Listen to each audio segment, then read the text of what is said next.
Buenas tardes para Latinoamérica, buenas noches para Madrid. Hoy tengo el gusto y el placer de reencontrarme con un amigo que conocí el año 2011, el alocado 2011 para Chile, justo al menos por lo menos 1 o 2 meses antes de que el movimiento estudiantil acá en Chile explotara y florecieran los liderazgos de Camila Vallejo, los liderazgos de Gabriel Boric, de Giorgio Jackson, y de muchos compañeros que hoy día somos un poquito más viejos ahora, tenemos un poquito más de experiencia y queremos hoy día en Latinoamérica Futuro, Latinoamérica Futuro 4, conversar con el profesor, el académico y economista de la Universidad de Buenos Aires, don Ignacio Kotzer, también conocido muy por mí como Tucu Tucu y también como Nachito. A Nachito yo lo conocí en 2011 en el Encuentro Nacional de Estudiantes que se hizo en la FUBA, cuando Nacho era presidente de la Federación Universitaria de la Universidad de Buenos Aires.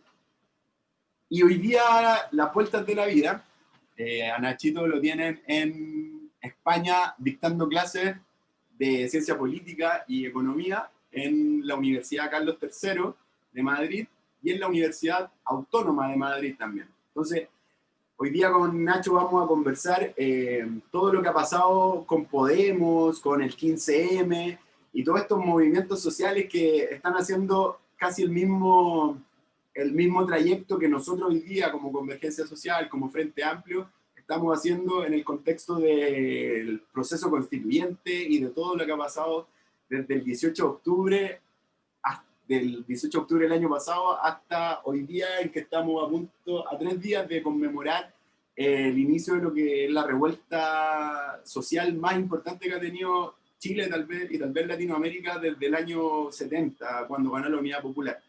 Para mí ese es el momento histórico que estamos viviendo y en eso se enmarca Latinoamérica Futura, esta versión 4 que vamos a hablar de España.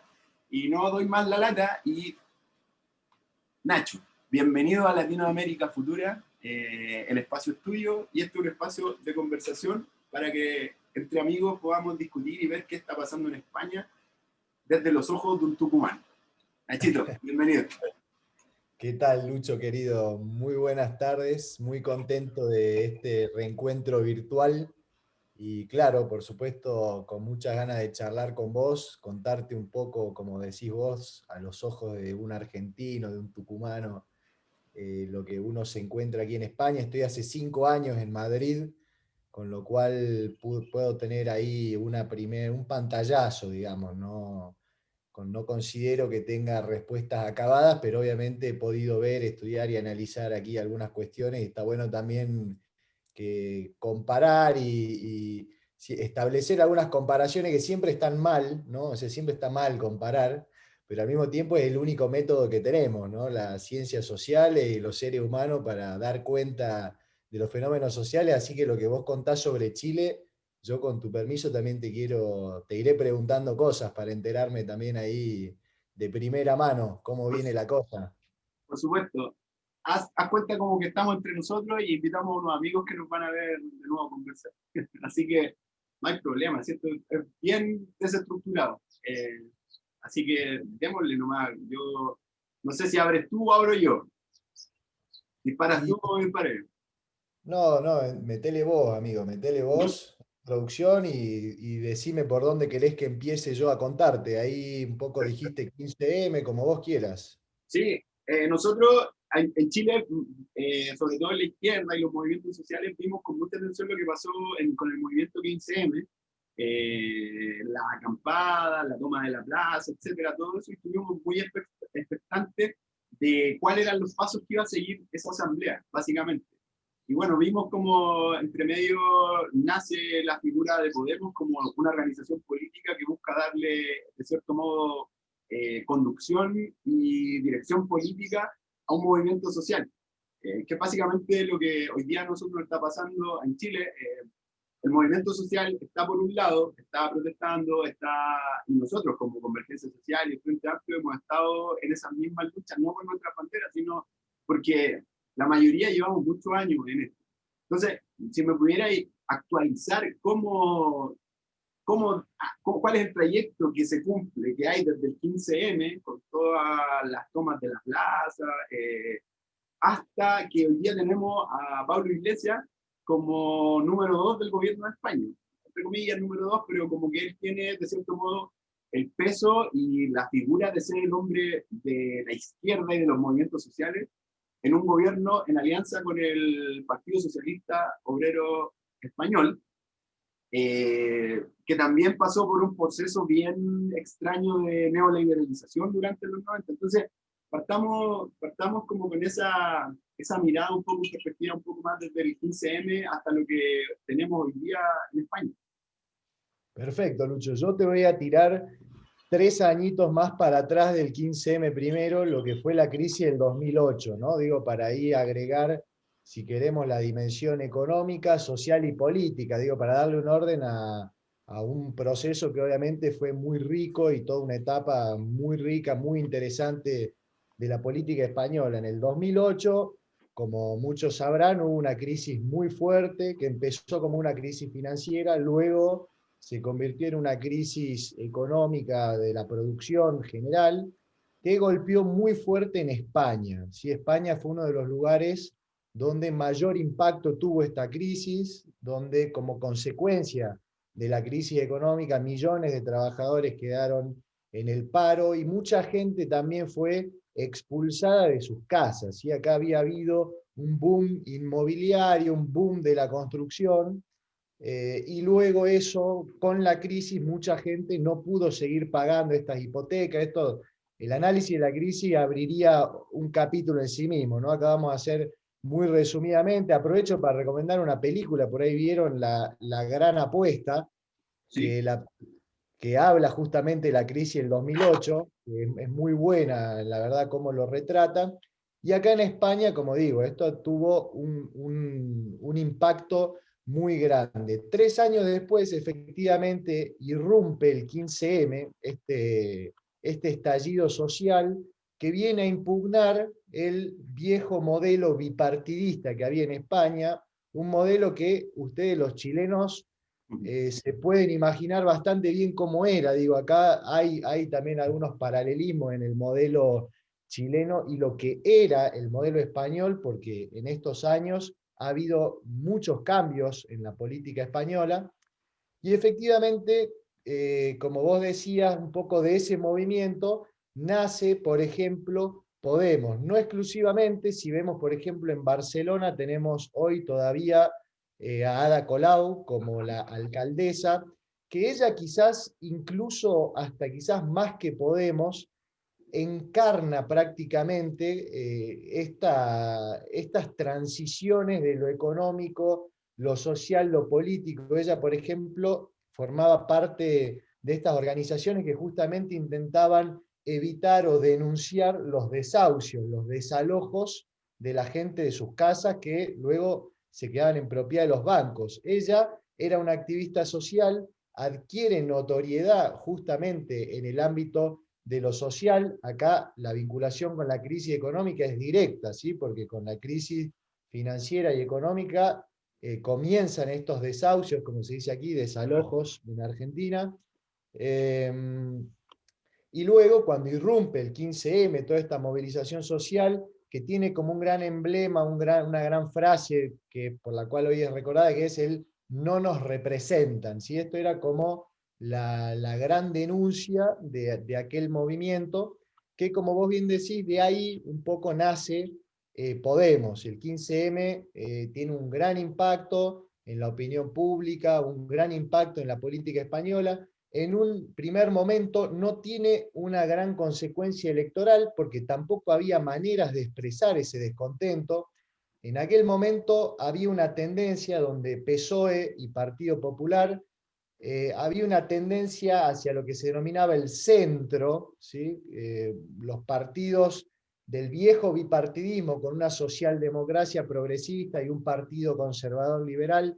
Había habido, producto también de todo un clima, ¿no?, mundial de neoliberalismo, particularmente aquí enmarcado en lo que es la zona euro, la constitución de la Unión Europea, donde cada vez se parecían más PP y PSOE, ¿sí? Donde las diferencias había que encontrarlas por ahí en cuestiones morales, en el aborto, en algunas cuestiones de tipo, pero con el mismo, Humano, con el exactamente. tema de Franco, Franco, Pinochet, el Sí, Partido sí, sí. Socialista Chileno, la Democracia Cristiana, la UDI. Hay hartos paralelismos ahí que podríamos encontrar. Sí, sí, sí, yo veo similitudes entre lo que pasó en Chile y en España. Hay similitudes en lo simbólico, en lo político, pero en el programa económico, al igual que en Chile, podríamos decir, PSOE y PP en definitiva, por aquellos años, eran lo mismo, ¿sí? Incluso podemos ir un poco más allá. La Unión Europea, en alguna medida, también fue un mecanismo para imponer un programa económico a escala continental. ¿Sí? Esto también podemos abrir ahí otra rama de la conversa, pero en definitiva estamos en el 2011, crisis económica, crisis social, crisis de representación política. Esto es lo que evidencia el 15M, no nos representan estos viejos partidos con un aspecto tecnocrático que al final del día defienden el mismo programa económico. Frente a eso irrumpe el 15M y ahí es el grupo este de Pablo Iglesias, de Podemos, que de alguna manera proponen una vía para canalizar esta fuerza social y representarla en las instituciones. Ahí nace Podemos, pero como digo, también algunos movimientos municipales, los más visibles, Ada Colau en Barcelona, Manuela Carmena también en Madrid, y ahí tenemos ahí en España un momento de, podemos decir, una primavera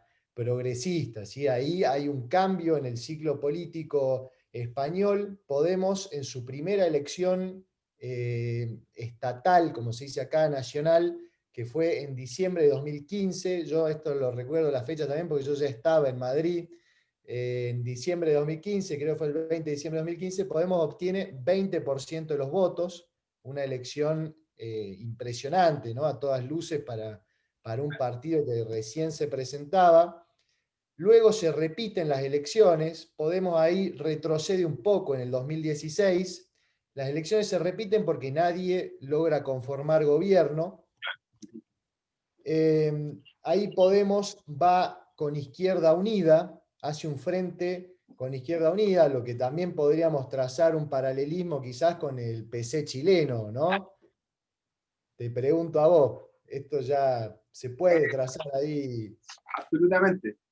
Sí, ¿Mm? de hecho, hace 2 semanas hubo gran revuelo acá en Chile, como te actualizo a partir de tu pregunta, Sí, porque la nueva concertación, la vieja concertación, que en un momento fue la nueva mayoría para el segundo gobierno de Bachelet, fue nueva mayoría porque incluía al Partido Comunista. Eh, y ahora, para los procesos electorales que venían, la vieja concertación, lo que buscaba era que, aparte del PC, también pudiesen ingresar otros partidos a esa coalición, como los partidos del Frente Amplio. Pero nosotros en ningún momento compartimos ni los 20 ni los 30 años de gobiernos neoliberales que han tenido, y tampoco tenemos el mismo, no sabemos cuáles son los programas de la democracia cristiana. El presidente de la democracia cristiana dijo que él no había leído y no había leído el programa que su partido se comprometió para votar por Bachelet. Y la mejor oposición que tuvo Bachelet en su gobierno, en su segundo gobierno, fue la democracia cristiana. Y sobre todo el presidente de la democracia cristiana, el señor Patricio Walker, que es de un ala de los que le llaman los príncipes de la democracia cristiana. Entenderás por qué le dirán los príncipes, no precisamente porque son militantes populares. Pero, y claro, hace 2 semanas, como te comentaba, se estaba viendo las fórmulas para que la oposición a Piñera, en su esplendor y toda su diversidad, pudiese llegar a un pacto. Sin embargo, nosotros no tenemos nada que hacer con la democracia cristiana, con el Partido Socialista, que tiene alcaldes vinculados al narcotráfico en la región metropolitana, con el Partido por la Democracia, que el yerno de Pinochet lo financiaba a través de dineros trucha, de una empresa que Pinochet le regaló, que es la empresa Sokimich, que es la empresa del litio. nosotros en Chile somos uno de los países productores de litio más grandes del mundo, y que tenemos la segunda reserva mundial. Entonces, eso hoy día está privatizado, y ese yerno de Pinochet financiaba a la socialdemocracia chilena. Entonces, nosotros, como Frente Amplio, no tenemos absolutamente nada que hacer con ellos. Y eso no está claro, pero lo mejor fue que el Partido Comunista dijo, nosotros tampoco tenemos nada que hacer con ellos. Y lo que estamos tratando ahora es de que políticamente, a nivel orgánico, se pueda tener este cruce entre lo que se ha dado en las calles, en las movilizaciones, lo que se ha dado en las ollas comunes, en los sectores populares donde nos hemos encontrado constantemente. En la universidad nosotros nos encontramos siempre con los compañeros comunistas, aun cuando tuviéramos diferencias en la táctica y en la estrategia para los logros. Pero creo que hoy día se nos abre el futuro con esta posible nueva alianza, y es probable que, no hay que olvidar que el Frente Amplio con Beatriz Sánchez sacó 20% en la última elección. Tenemos hoy día a Beatriz Sánchez, que es podría ser nuestra candidata natural, pero hoy día también tenemos a Daniel Jadwe, que es el alcalde de Recoleta, y frente a eso, la izquierda no debería correr en círculos como siempre, Jadwe o la Beatriz. Bueno, habrá que definirlo en algún momento, pero no, yo creo que nunca en la historia de Chile la izquierda transformadora, o como le queramos llamar, la izquierda radical, etcétera, había tenido dos candidatos presidenciales tan nítidos y que son figuras súper potentes. Entonces, yo creo que más que un problema esto de que estemos con el Partido Comunista, yo creo que es lo mejor que nos podría pasar a nosotros, pensando de que tenemos en la cabeza y en nuestra política un proceso de transformación del país. O sea, ya llegamos a un límite en que no hay espacio para más neoliberalismo en Chile. Y eso creo que conversa y dialoga muy bien con la experiencia que ha tenido Podemos con la Izquierda Unida, que es el Partido Comunista Español, básicamente. Esa es la línea histórica, el tronco histórico de la izquierda española, al igual que en Chile. Entonces, tenemos varias cosas ahí que podemos desmenuzar y comenzar a ver los paralelos que estábamos comentando al principio. Totalmente, sí, sí, a mí es una cosa que también me sorprendía cuando yo ya seguía un poco la política española desde Buenos Aires y llegar aquí, de ver que efectivamente hay debates que un poco se repiten, que son muy similares, ¿no? Claro. Entre siempre esto, la nueva izquierda, la izquierda independiente y la izquierda tradicional, los debates entre, bueno, no, hay que ir a buscar a la gente menos politizada, al masivo, y la política por ahí más identitaria, más dura, más intransigente. O sea, en eso se pueden ver muchos debates similares. Después sí entran las cosas específicas, que aquí hay una monarquía parlamentaria, con lo cual también eso hace que las estrategias cambien. ¿Sí? Hay veces que aquí tú presentas dos listas y al final eso te puede convenir en términos electorales. O sea, acá también cuando se discute la unidad de la izquierda hay que ver cuándo, porque hay veces que es mejor ir separado, pero después unirse para juntar los escaños y no ir todos juntos en la misma boleta. Por ahí se juntan todos y sacan menos votos. De hecho, eso es lo que pasó en 2016. Ahí hubo un periodo de bloqueo de la política española que también trascendió internacionalmente, porque hubo, creo que fueron aproximadamente como 9 meses, si no me falla la memoria, donde no se pudo votar un gobierno, seguía Mariano Rajoy, pero no tenía la posibilidad de sancionar leyes, estaba totalmente bloqueada la política española. Ahí se dio también un debate, digamos, de qué hacer, porque en ese momento el PSOE proponía, bueno, de hecho hizo un acuerdo con Ciudadanos, que era como el Podemos de derecha, digamos, en ese momento, si se quiere decir rápidamente, y Podemos no acompañó ese acuerdo, digamos, Podemos votó en contra, y ahí mucha gente del PSOE decía, por culpa de ustedes va a ganar Rajoy, ¿por qué no apoyan a el PSOE con Ciudadanos para sacar al PP del gobierno? ¿Sí? Esto era en ese momento lo que se planteaba. Finalmente el PP llega al gobierno con Ciudadanos, y luego se dan otras elecciones de donde va Mariano Rajoy, y ahí es el PSOE el que se abstiene y permite justamente que llegue Rajoy al gobierno, y hay un señor del PSOE que se opone, digamos, a esta abstención, que es Pedro Sánchez, ¿sí?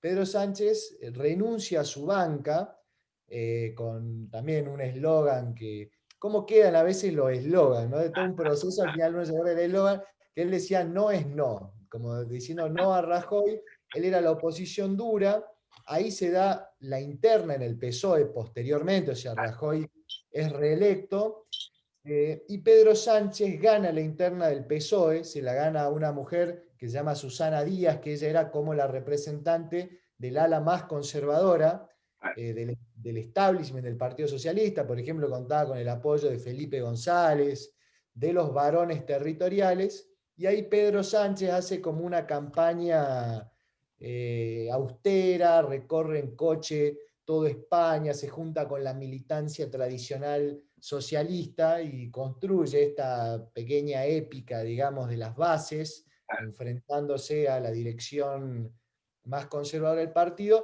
y se da una renovación en el PSOE, que acá esto es un análisis totalmente mío, digo, una cosa es el relato, esto ya es análisis puro y duro. Yo creo que Podemos es condición sine qua non, o es uno de los grandes factores que explica esta renovación y este giro hacia la centroizquierda del PSOE. Se da en buena medida por la emergencia de Podemos, porque Podemos evidentemente ese 20% de los votos se lo estaba comiendo fundamentalmente al PSOE.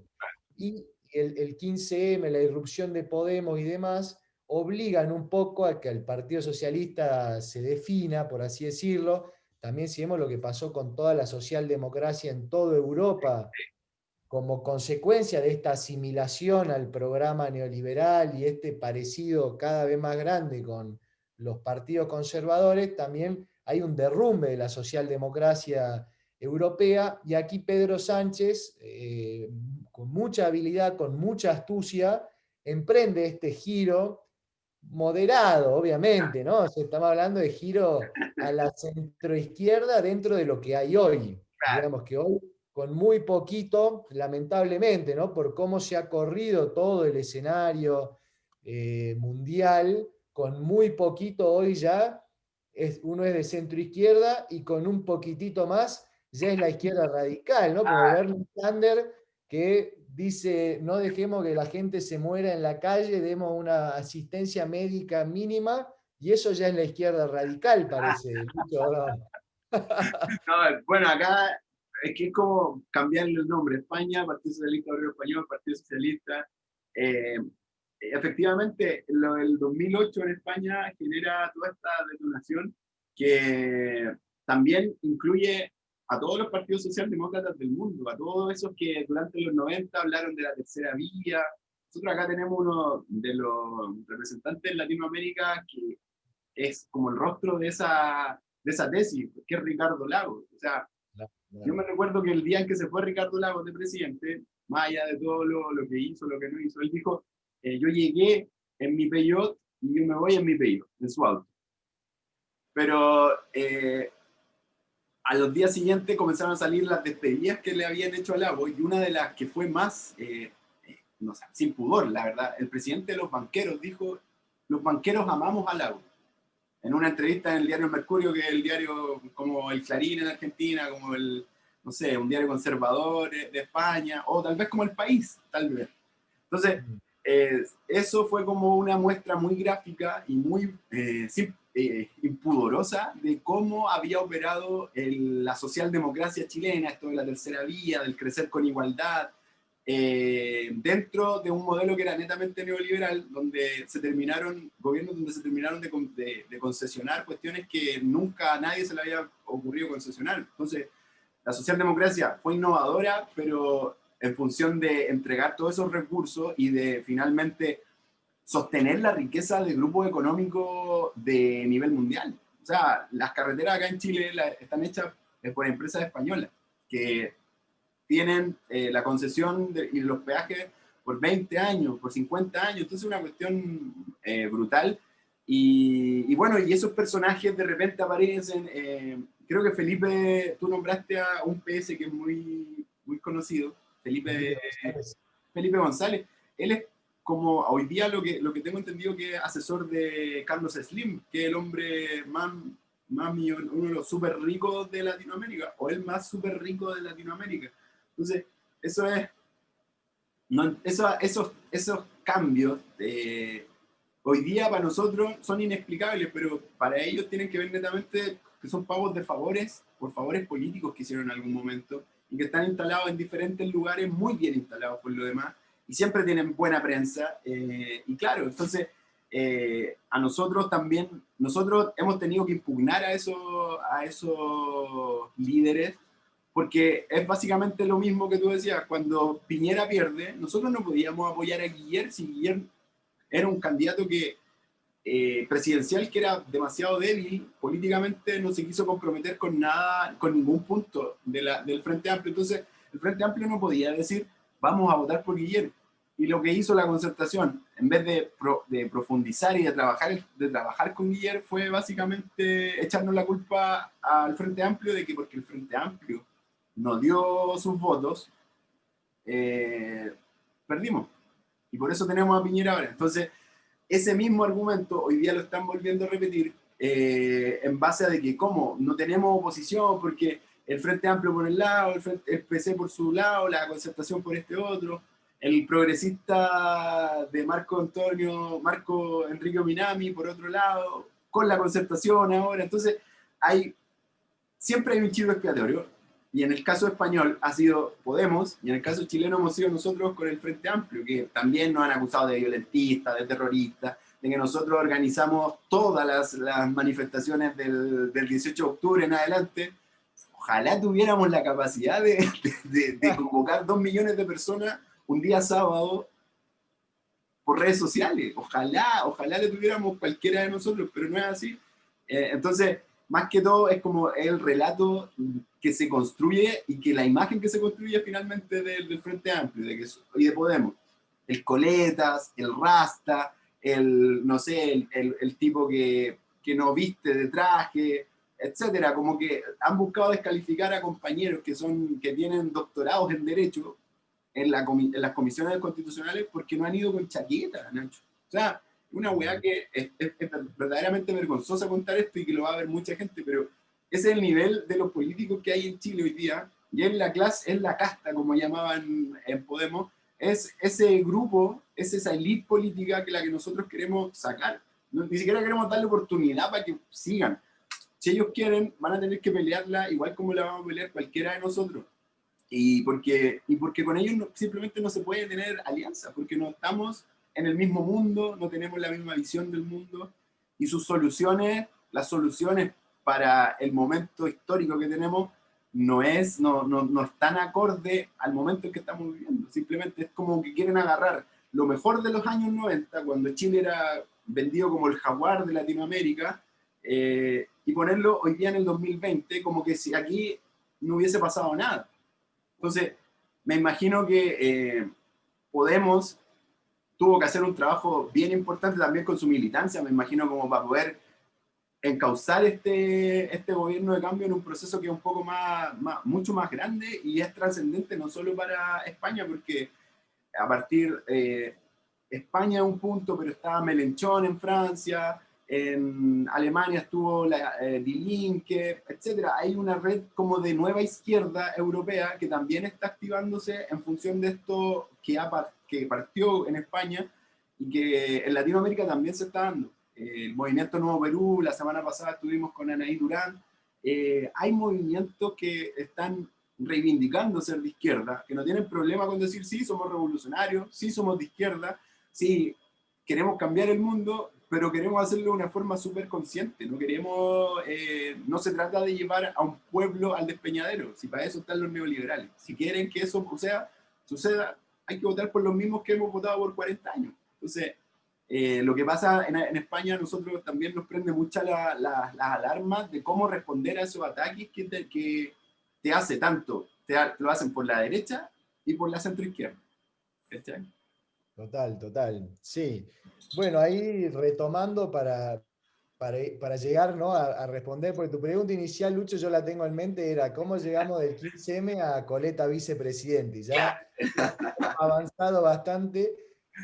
Capítulo siguiente, llega ese momento donde Podemos rechaza el acuerdo de Pedro Sánchez y Albert Rivera, en ese momento de Ciudadanos, y ahí se viene un episodio muy duro para Podemos, que fue la interna, ¿sí? La interna entre Pablo Iglesias y Íñigo Errejón. El que se la perdió, no se perdió de nada. Si vio la vida de Brian o presenció cualquier interna de la izquierda de la historia, fue igual, exactamente igual, tristemente, como dice Jorge Alemán, el narcisismo de las pequeñas diferencias. Y también se dio una dinámica que también se vio en otras internas de la izquierda, digamos, ¿no? Primero estaba el sector de Rejón, que era como un sector supuestamente como más abierto, que había que acordar con el PSOE, que había que, bueno, mantener una política no tan definidamente, sin tanta etiqueta, sin tanta sigla, sin tanta cosa izquierda dura, sino con el objetivo de dialogar con la mayoría de la población. Y el sector de Pablo Iglesias, que en ese momento hizo una alianza con un sector de izquierda duro, que era el sector de los anticapitalistas, así se llama el grupo. Izquierda anticapitalista. Claro, exacto. Y ahí Pablo Iglesias hizo una jugada, esto de nuevo, análisis mío, muy hábil, porque le gana la interna por izquierda, digamos, a Íñigo Errejón, diciendo, estos nos quieren llevar a un acuerdo con el PSOE, porque en ese momento Errejón no decía abiertamente tampoco lo de que había que acordar con el PSOE, pero se dejaba entrever. Y Pablo Iglesias hizo algo que también se ha visto en otras ediciones anteriores de esta Esta película, película. claro, de la interna izquierda, que él le dijo, este quiere acordar con el PSOE, nos quiere llevar el PSOE, le gana la interna por izquierda, pero después va y hace el acuerdo con el PSOE. O sea, Esta película ya la vi. ya se vio, ¿no? Le gana la interna ahí con la muchachada, con la ultrada, pero después le toma la política. O sea, después hace todo lo que decía que había que hacer el otro, ¿viste? Una Eso jugada más. Claro, eso yo también la he visto con mis amigos ahí en Argentina también, que se pelean, pero después van y en la reunión del nuevo espacio están los dos, los que se No, acababan de pelear. Y vos decís, cosas, pero, cosas, casos de la izquierda mundial. claro, es como nos divorciamos, pero nos vamos de vacaciones juntos después. Ya tenemos comprado los pasajes, todo, así que no, eso Exactamente. yo lo seguimos mucho acá también y de repente yo estuve siguiendo todo este debate entre Errejón y Iglesias y claro, me llamó mucho la atención de que Errejón finalmente se quedó afuera de lo que había propuesto y no con tanta claridad como después lo propuso Pablo Iglesias. O sea, que el tipo hoy día esté del número 2 es básicamente porque es un tipo que es hábil políticamente y que finalmente el ejercicio del poder, que es algo que a la izquierda le cuesta mucho asumir, tiene cierta variable que, claro, uno no va a ir a amenazar con una pistola a un compañero, no, pero hay debates políticos que uno los tiene que ver la forma en cómo avanza el proyecto. Y yo creo que esa fue la clave que tuvo, a lo mejor desde mi punto de vista y desde la lejanía que tengo con España, el punto a favor que tuvo Iglesias, como que supo leer y olfatear lo que podía venir. Ni siquiera, y fue una apuesta. Bueno, en política todo es apuesta, pero creo que se arriesgó y hasta el momento han sido más réditos que, que retrocesos. No sé, es lo que yo por lo menos puedo ver desde acá. Sí, sí, puede ser, sí, sí. Desde ya estamos hablando de dos tipos con una gran capacidad analítica, teórica, política. O sea, estamos hablando de dos de los cuadros más destacados, si se quiere, del mundo de la izquierda Así es. del siglo XXI, indudablemente. Eh, Son tipos muy lúcidos en sus libros, en su accionar y demás. Ahí sí, Pablo Iglesias le gana la interna, como digo, también apoyado en las bases más ideologizadas, más izquierdistas del partido.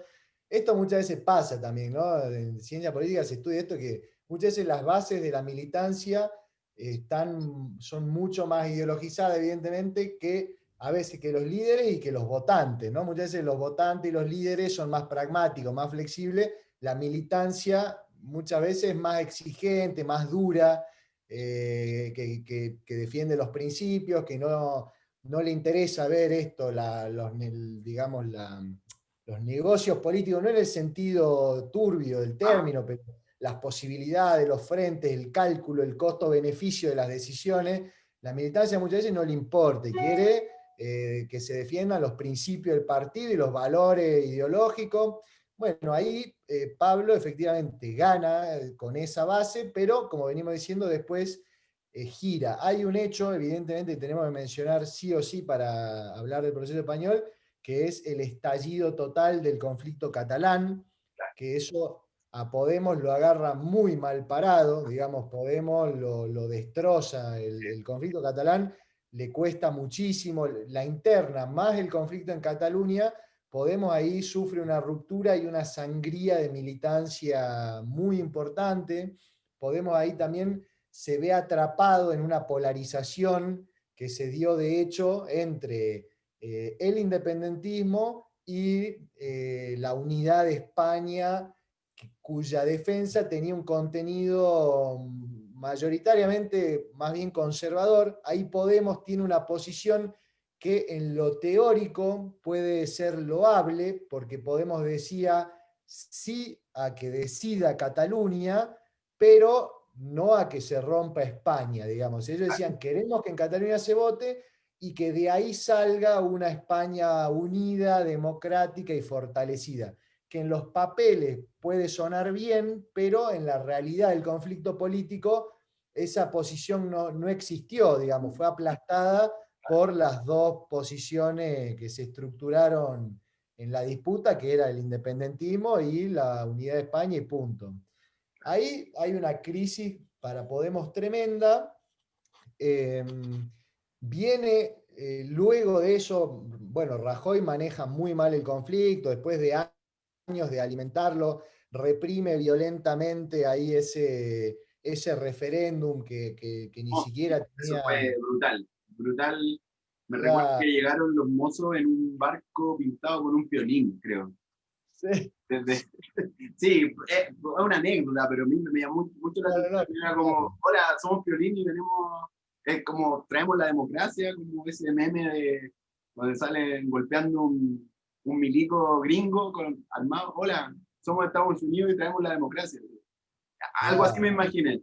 Pero claro, lo que hizo Rajoy fue vergonzoso, que aplastó básicamente eh, un referéndum de una comunidad autónoma y todo eso lo que tiene que ver, me imagino que para el autonomismo en Barcelona y también para los aliados de ese autonomismo en España, debe ser una cuestión muy, muy brutal.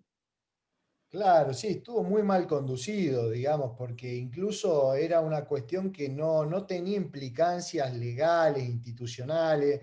Si el gobierno decía, el gobierno de España en ese momento, Rajoy decía, esto no tiene validez, lo podría haber dejado hacer. Si el resultado era muy abrumadoramente a favor del independentismo, tampoco hubiera tenido legitimidad y representatividad, porque la realidad de los números es que Cataluña está muy parejo, incluso el independentismo está parejo, digamos, y para independizar, para separar, vos necesitabas una mayoría, digamos, yo diría abrumadora o por lo menos amplia. Yo creo que si está 50-50, que es el mejor escenario del independentismo, es que objetivamente no alcanzaba, no iba a ningún lado, pero bueno, ahí con la represión y demás se caldeó totalmente un conflicto. Hoy la situación política en España, en algunas cuestiones, es un tanto lamentable. Digo, si por ejemplo vemos hoy cómo se está gestionando la cuestión del COVID, y yo creo que ya viene desde hace de algunos años de esto, de que hay situaciones infantiles donde autoridades no le atienden el teléfono a otras, la otra sale en la tele diciendo lo llamé y no me atendió el teléfono, cosas que de verdad son difíciles de creer a veces para un país como España, o para cualquier país, digamos, ¿no? Es una cosa realmente, estamos en un momento, Lucho, y esto es una cosa general, si vemos el debate del anaranjado con Sleepy Joe, es que es penoso, si Sleepy Joe vemos lo que for está pasando. President. ¿Qué me reí con ese tweet que me mandaste en la mañana? Desperté y la primera carcajada de la mañana fue el tweet de Sleepy Joe for President, for Resident, perdón, del anaranjado innombrable. Que muy bien que no lo vamos a nombrar. Y claro, acá en España también hay una situación donde la clase política, lejos de encauzar los conflictos que había, los viene alimentando, digamos, ¿no? Y también, por eso, en parte, emerge el nuevo actor, ya mencionamos a Podemos y a Ciudadanos como, digamos, síntomas o emergentes del 15M y de la crisis de representación de 2011. Y también ahora hay un nuevo actor sentado en la mesa que es Vox, con una fuerza muy importante, y la emergencia de Vox está directamente vinculada a el conflicto catalán. ¿Sí? Vox tiene una posición ahí extremadamente dura, donde ellos, como se sabe públicamente, hay dirigentes independentistas que están presos, ¿sí? En este momento, y Vox emerge frente al caos, digamos, ¿no? Frente al desorden radical, emerge como una fuerza del orden, ¿no? Y ellos directamente dicen que hay que ilegalizar a los partidos independentistas, no solo a los catalanes, sino también a Bildu del País Ah, Vasco. claro. Y es una fuerza que irrumpe tanto que hoy es la tercera fuerza en el Parlamento español. Claro, en las últimas elecciones, a Vox pasó de ser una fuerza que sacaba el 2% de los votos, que parecían cuando uno lo escuchaba hablar unos delirantes, unos marginales, pero claro, con el conflicto catalán, también por supuesto con el apoyo de algunos sectores de la derecha más rancia acá. En España siempre se habló de un concepto que era el franquismo sociológico, que eran como toda esta cosa muy conservadora que estaba ahí un poco implícita en las instituciones. Acá había una cosa, también se puede trazar quizá un paralelismo, si se quiere, con el post-pinochetismo en Chile, de la política como algo un poco tabú, incomodidad para hablar de una antipolítica, ¿no? De esto mejor no hablemos, que en el fondo muchas veces esconde un conservadurismo reaccionario importante. Y ahora esto ya no es tanto sociológico, ya hay una fuerza que lo representa a viva voz. Hace poco hubo un episodio significativo, muy significativo desde mi punto de vista, en el Congreso, donde el líder de Vox, Abascal, Santiago Abascal, le dice a Pedro Sánchez, bueno, y a Iglesias, al gobierno de coalición que hay ahora, dice, este es el peor gobierno en 80 años. Y genera como un poco de perplejidad y él lo reafirma, algo que también se estaba calculado, y dice, sí, escuchó bien, en 80 años, como diciendo que con Franco estábamos mejor, abiertamente. Que esto para mí es un salto de calidad, porque en Chile también habrá tipos que dicen con Pinochet estamos mejor, pero que la tercera fuerza parlamentaria, el líder de esta fuerza, que es una fuerza en ascenso, y hoy que tiene mucho peso en la política española, diga abiertamente, con Franco estábamos mejor, te muestra cómo ha cambiado el clima. Yo en estos 5 años, como te digo, en un momento dije, hubo una primavera progresista desde el 2014 hasta, bueno, desde 2011, incluso podemos decir desde el 15M Claro. hasta hace unos años, pero ahora con el conflicto de Cataluña, creo yo que ese fue el gran quiebre. Se ha reconfigurado totalmente el escenario político, el clima político y social. Pero bueno, acá se da una paradoja también, y es que Podemos, después del conflicto en Cataluña, que lo agarra mal parado, después de la ruptura, con la emergencia de Vox, hace una elección considerablemente peor que las primeras dos que había hecho, pero de repente queda parado en una posición donde el Partido Socialista, Pedro Sánchez ya en el gobierno, si esto es un capítulo que pasamos por alto, la moción de censura de Sí. Sánchez a Rajoy, Pedro Sánchez lo necesita para formar el gobierno en España, con lo cual Podemos, aunque hace su peor elección, termina en una posición de un gran poder de negociación.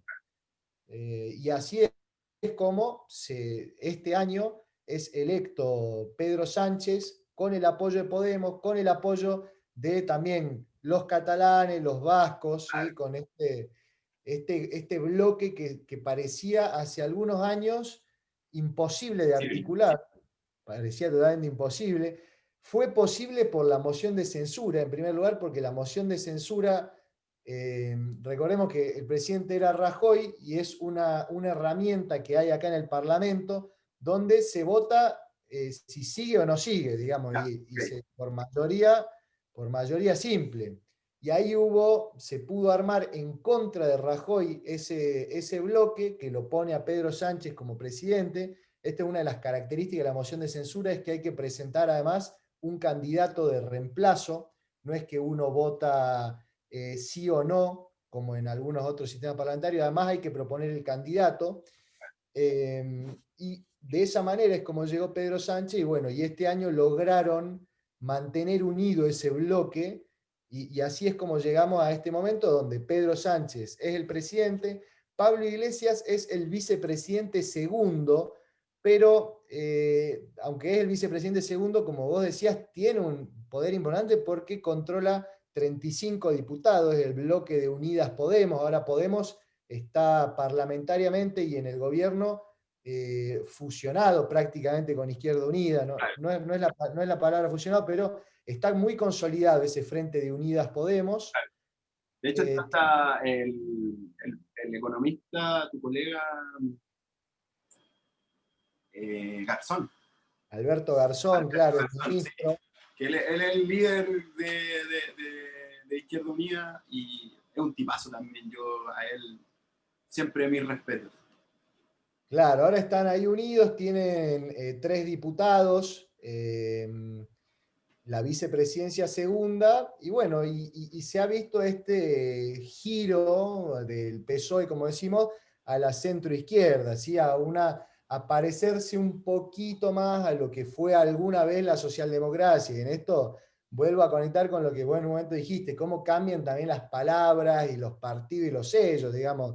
En los 60, por decir, de los 50 a los 60, la socialdemocracia estatizaba sectores estratégicos, subía salario, cobraba mucho impuesto a los ricos, redistribuía, o sea, tenía un programa, el programa de la socialdemocracia El era original. algo, claro. Ahora, bueno, la socialdemocracia tuvo todo ese viraje, lo que vos dijiste, la tercera vía, lo que fue, bueno, Tony Blair, incluso Bill Clinton, podemos decir.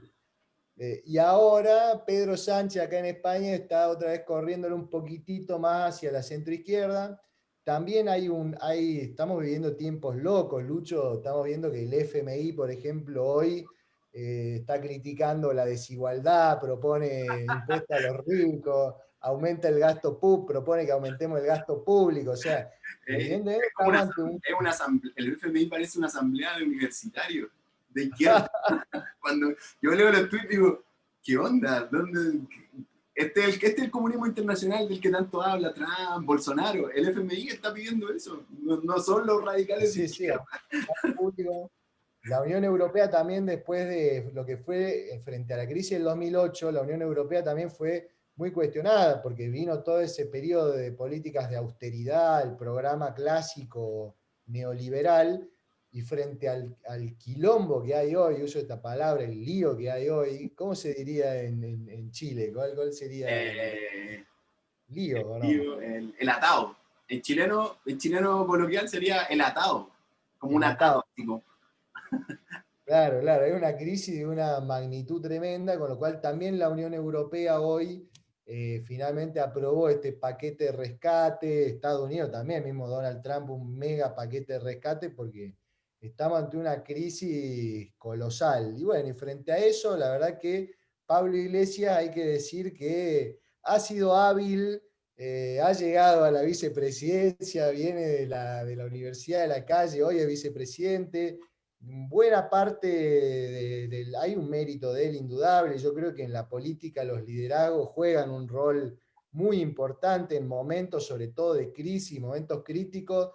Hay una importancia, desde mi punto de vista, grande de los liderazgos, con lo cual, obviamente, esto es un fenómeno, como decimos, social, de los movimientos sociales, de la gente protestando en la calle, los partidos son colectivos, hay un montón de gente, y bueno, Pablo Iglesias es la cara visible de todo ese proceso, él en su rol de líder ha sido muy astuto, muy hábil, y también se puede sumar él un puntito de decir que gracias a todas esas movidas, el PSOE hoy está un poquito corrido a la centroizquierda y además tiene que negociar con esto, con movimientos sociales, con partidos de izquierda. Logró también que la izquierda tradicional española, que también tenía una trayectoria hacia la marginalidad, esto es real, a pesar de haber tenido grandes líderes como Julio Anguita, o sea, también el comunismo español tiene toda una historia, pero bueno, también en gran parte, gracias a Podemos, la izquierda tradicional comunista, si se quiere, giró un poco al centro, la socialdemocracia con Pedro Sánchez giró un poquito a la centroizquierda, Podemos ahí un poco jugó de articulador, Podemos también es un factor importante para que dentro del armado del gobierno esté Esquerra Republicana de Cataluña.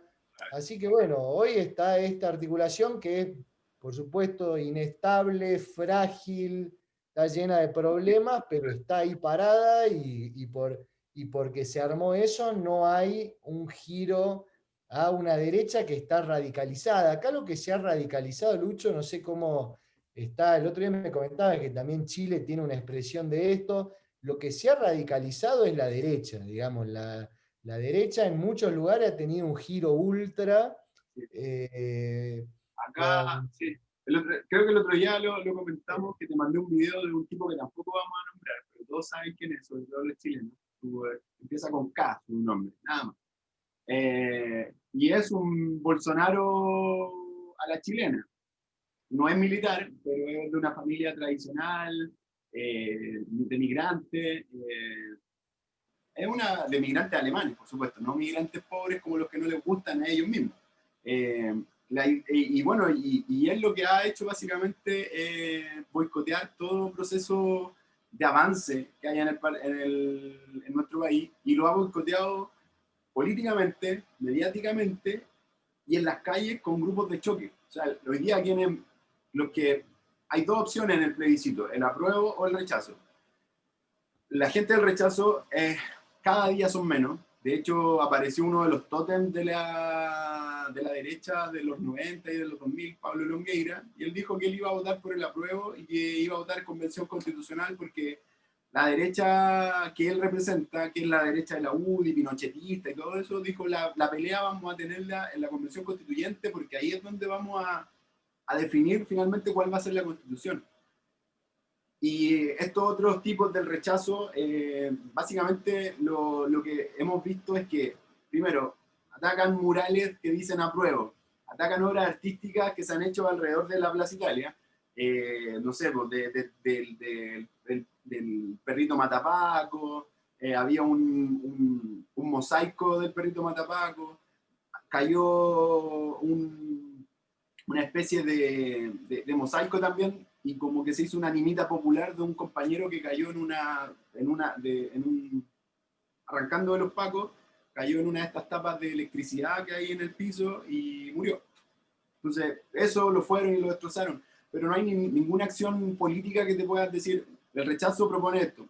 Ellos han dicho que rechazan porque creen que la constitución de Pinochet, aún con todas las modificaciones que ha tenido, que tiene un récord Guinness por ser la constitución que más cambios ha tenido en la historia de la humanidad, ellos dicen que esa constitución todavía se puede seguir reformando. Y eso es todo, y ahí empieza el tema de las fake news, porque vamos a hacer como Venezuela, vamos a hacer como... Argentina, hay un spot que ponen Ahora, ahí, hermano, esta semana, con lo que está pasando en Venezuela, Chile, increíble, eso yo lo veía, no lo podía creer. ¿Qué pasó? Chilezuela, o sea, es absurdo. Es el nivel de argumentos que está utilizando el rechazo. Y hoy día, claro, lamentablemente con lo que está pasando en Argentina, lo que están diciendo ellos es, quieren ser como Argentina, de nuevo, porque Argentina, de nuevo, es la Argentina más cercana a la izquierda, más popular, y no es Menem, básicamente. Que a eso es lo que ellos aspiran, a tener a alguien como Menem dirigiendo el país, alguien que privatice, alguien que le entregue, que siga subvencionando la riqueza de los súper ricos en este país, que es algo que durante 30 años las riquezas de este país han estado subvencionadas por el Estado, básicamente. Entonces, ahí hemos tenido también encontrones, han habido golpizas de estos tipos, y lo peor aún es que los carabineros, con todo con todo el juicio público y social y político que hay sobre la institución, se dan el lujo de cierto modo, proteger la marcha del rechazo, para que nadie les haga nada. Entonces, en un mismo día se dio una cuestión, estaban los técnicos de enfermería protestando en Plaza Italia para que se incorporara su carrera a un código laboral, algo así, para tener beneficios por su trabajo. Y al mismo tiempo había una marcha del rechazo, a la misma hora, en dos sectores diferentes. En Plaza Dignidad, Plaza Italia, los técnicos enfermeros, las TENS, y en Escuela Militar, Apoquindo, que es donde un sector facho, básicamente, se juntó el rechazo. En Plaza Italia, los guanacos y la represión de los pacos fue brutal.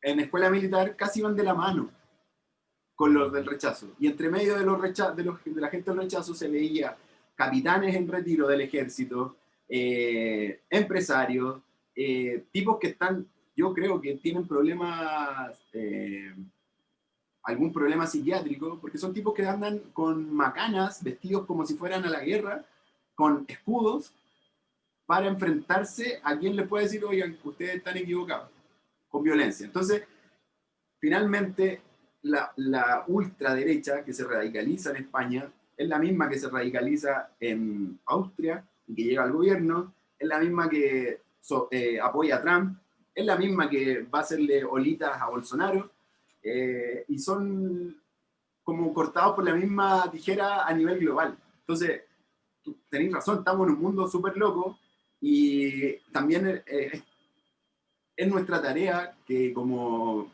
personas de izquierda, como gente que está metido en esto, es también poner la alarma respecto de lo peligroso que es el fascismo o los gobiernos de derecha en el poder, porque la salida más fácil siempre para la derecha, al lado de las salidas democráticas, siempre está la salida del fascismo. Y yo creo que Piñera por lo menos lo ha dejado más que claro, más que en evidencia, con la impunidad que han tenido los carabineros. Hay informes de Human Rights Watch, hay informes de Amnistía Internacional, hay informes de la ONU. Solo estas tres instituciones han hecho lo mismo para Venezuela, y aquí en Chile han dicho, pero ¿cómo Venezuela puede violar los derechos humanos? Pero estos mismos tres informes dicen lo mismo para Chile, y acá hay un silencio absoluto. Y el gobierno se da el lujo de decir que Amnistía Internacional está equivocada. Públicamente. Entonces, por eso también esto que conversamos sobre la ultra tiene que ser un llamado de atención también para nosotros, como de realismo político, porque no podemos torturar la realidad para que se acople a nuestro diseño político, sino que todo lo contrario, tenemos que ver esta perspectiva amplia, tener el olfato, así como hablábamos de que Errejón y el Coletas tenían olfato. La militancia de nuestros espacios también deben tener ese olfato y saber que estamos en un momento histórico donde la derecha no va a claudicar en echar abajo un proceso. Ya echaron abajo un proceso democrático como el de Allende, y de eso no nos hemos podido volver a parar nunca más nosotros. Entonces, por eso la idea de poder mantener y de cuidar esto, y no lo digo cuidar este proceso como lo dicen los socialdemócratas hoy día, bueno, que hasta Lavín hace un par de semanas se autodenominó socialdemócrata, haciendo que es un Chicago Boy, colaborador activo de Pinochet, porque la socialdemocracia lo que está diciendo ahora es que no podemos salir no podemos, el proceso constituyente se pone en tela de juicio si hay manifestaciones violentas. Pero sin movilización nunca podríamos haber llegado a que primero, lo básico, que los 30 pesos que subió el transporte público no se han subido. Segundo, que se abrió un proceso constituyente, etcétera, etcétera. Hay muchas cosas que están en juego y eso creo que lo tenemos que mirar en perspectiva. Y lo que tú nos has comentado con respecto de lo que está pasando en España nos abre mucho y nos para las antenas, porque a veces tendemos a pensar de que lo que nos pasa a nosotros en la izquierda es único e irrepetible y lamentablemente no es así. La historia nos enseña cómo son las crisis y cuáles son las opciones que siempre va a tener la derecha para salir de las crisis y cuáles nosotros las que tenemos y cuáles son las que tenemos que inventar también, porque tampoco podemos quedarnos en las recetas que en Podemos les resultó bacán, a nosotros nos resultó el 70 con el socialismo, con la vía democrática, pero no nos volvió a resultar nunca más, etcétera. Entonces, todo ese tipo de cosas nos ayuda mucho y es bacán poder conversarla en este espacio con un amigo que está allá y con los ojos de un latinoamericano ver lo que pasa en España. Espectacular, Luchito. No sé, yo para ir cerrando por todo esto que decís, efectivamente, una gran duda es, bueno, ¿qué se hace cuando hay un sector que está armado, violento, radicalizado? Porque esta es la realidad de hoy, ¿no? No se puede desconocer que ya, y no es algo que se viene, es algo que ya está, porque ya es presidente Bolsonaro, ya es presidente Víctor Orbán, hay otras regiones del mundo que yo conozco menos, pero que las noticias que llegan son muy preocupantes. La India, Sí, Filipinas, Turquía. Bueno, estamos en un mundo que está complicado. Esto que decías vos de los pacos, como le dicen ustedes, en Estados Unidos también es tremendo. Que ahora hay guerrillas armadas de la ultraderecha, grupos parapoliciales, fascistas, armados, violentos, que la policía, en esto que decís vos, con uno casi se dan besos y se hacen selfie cuando se vio la imagen de este tipo, un pibe, creo de 19 años, que mató ahí a unos manifestantes, iba armado y le dice él a los policías, creo que acabo de matar a un hombre, y pasan los policías al lado, digamos, por claro, una cuestión evidentemente racial, los mismos policías que hace tiempo habían matado a un niño afroamericano porque claro. tenía una pistola de juguete, le volaron los sesos de un tiro. ¿Y qué se hace? En ese sentido, lo de Podemos para mí sí, claro, es una experiencia interesante porque es una fuerza profundamente democrática, esencialmente democrática, en tiempos donde la democracia está en horas bajas. Sí, La democracia está en horas bajas. Y cuanto más profunda sea la crisis, y yo, si querés, podemos continuar la charla otro día, analizamos la crisis, yo creo que la crisis actual es gravísima, evidentemente, y cuanto más grave es la crisis, menos se valora la democracia. Y esto mismo lo decía Podemos, cuando fue la crisis acá, decía, ¿qué democracia es? Dicen, hay democracia porque puedes votar cada 4 años, pero si me echan del trabajo, me echan de mi casa, pero ¿qué democracia es esa? ¿No? Y evidentemente, si la gente está muy mal en lo material, está angustiada, hay una pandemia, hay una percepción de que todo es un desorden, estos liderazgos que ofrecen soluciones fáciles, simples, violentas, evidentemente van a tener cabida. Entonces, desde ya es una pregunta, ¿no? El gran dilema, el gran problema, cómo llenamos de otro contenido lo que conocíamos como democracia, ¿no? O sea, Claro.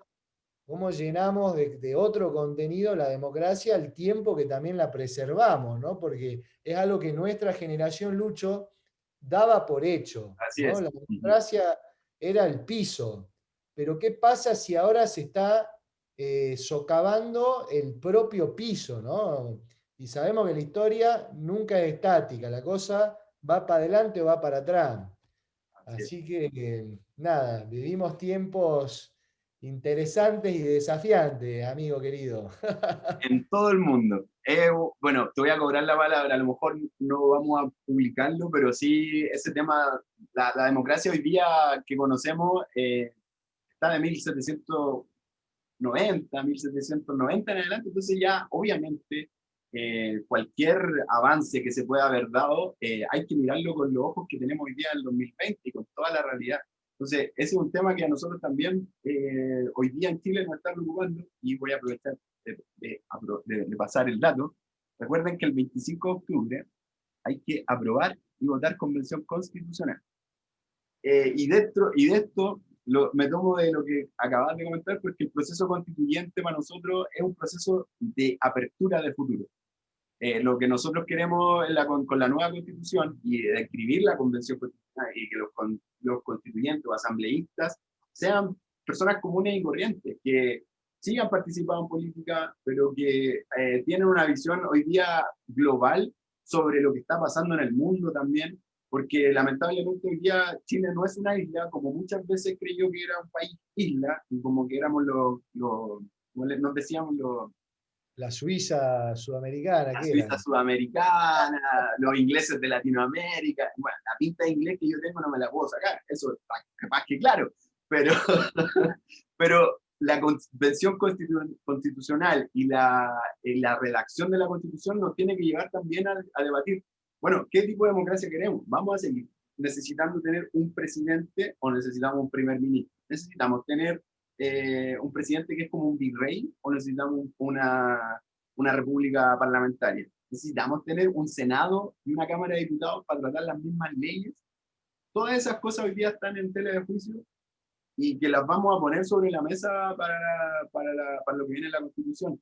Y bueno, Lenin siempre hablaba de que la pregunta trascendental de esto es qué hacer. Yo creo que lo que hay que hacer es que hay que inventar algo nuevo por lo que tengamos que hacer. Y en eso, Nacho, ha sido un gustazo reencontrarnos virtualmente. Yo creo que, insisto, te voy a cobrar la palabra para que le demos una vuelta al tema cómo fortalecemos o cómo revitalizamos la democracia para el siglo XXI. Con nuestras perspectivas, nuestro análisis y nuestra amistad, por sobre todo, que es lo que nos une, más allá de que hoy día esté al otro lado del charco. Así que, Nacho, te agradezco mucho. Un amigo en Chile acá siempre cuando necesites y te agradezco todo el tiempo que te has dado porque ha sido muy ilustrativo y creo que para todos los que nos van a ver aquí en las diferentes redes sociales va a ser muy, muy esperanzador también oírte y ver todo lo que ha pasado en España desde el 15M en adelante. Así que Nacho, te agradezco y bienvenido cuando quieras. A vos, hermano, muchas gracias. Buenísima la charla y bueno, que se repita más adelante. Cuando usted quiera, compañero.